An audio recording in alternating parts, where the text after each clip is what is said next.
Mag-antay ng ribbon ng ating Bible. Yes, great. Thank you. Let's give her a round of applause. Mary and Lazarus. Do you know what's this? Smiley face and sad face. What things makes you happy? Decide, anong mga bagay na nagpapasaya sa inyo?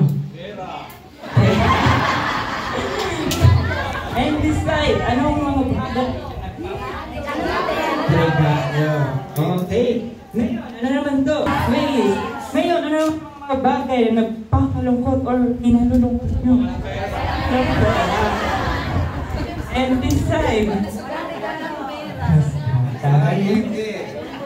Ngayon, this will be our puppet symbolizing Jesus traveled around teaching people about God. He was never sure where he would stay. Jesus didn't have his own home like people most do. Stay in a home of his friends. Jesus always knew whose home he would stay in while visiting his town in Bethany. Where is town? Anong kanyang town? Bethany. Hey, Jesus had very special friends there who loved him and welcomed him. In this home lived 3 people. How many people? Let's count 3. 1, 2, 3, go. 1, 2, 3. Okay, these 3 people is the 2 sisters named Martha,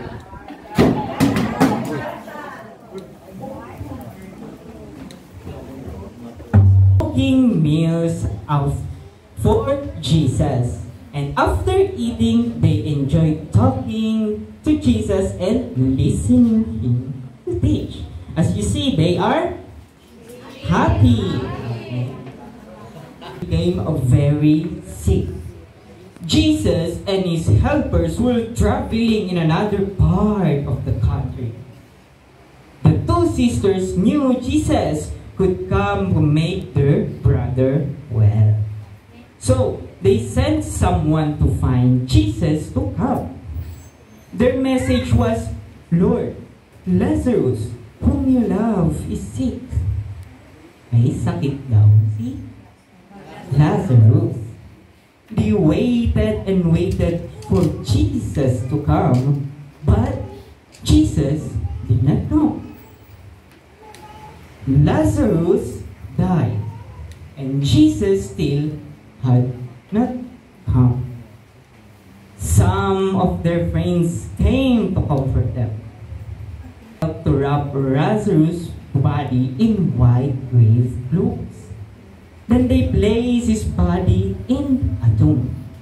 What is a tomb? A tomb is like a cave. What is a tomb? Like a cave.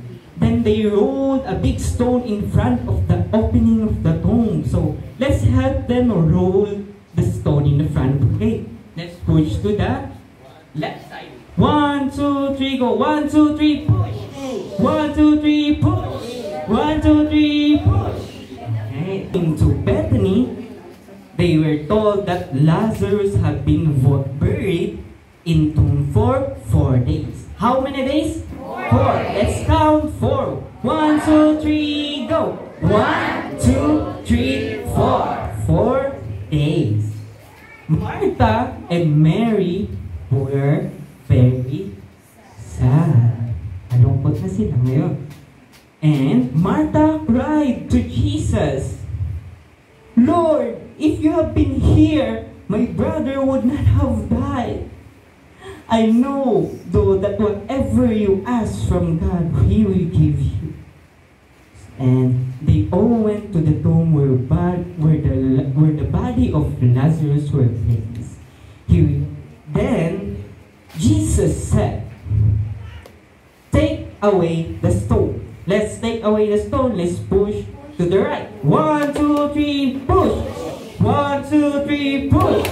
And 1, 2, 3, push. Okay. And Jesus prayed so that everyone could hear him.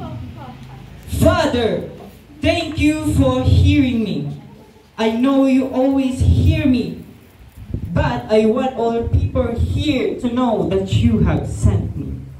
After Jesus had prayed, he shouted with a loud voice, Lazarus, come out! And as everyone watched the tomb, Lazarus suddenly walked out. His body was still wrapped in a white grave clothes, but he was alive again. Jesus made him come alive. And people believe in Jesus after this happened. They believed the things he was teaching, and he knew that he was the Son of God. Who is Jesus? Is the Son of God. Amen. Jesus wanted them to know that he is the only way to God. And that's what our Bible is teaching us. Jesus said, I am the one who raises the dead and gives them life again. And that's our story. Thank you po sa mga... Alam niyo po, magaling po sila. Magaling magpatawa, pero magaling din mag-storytelling.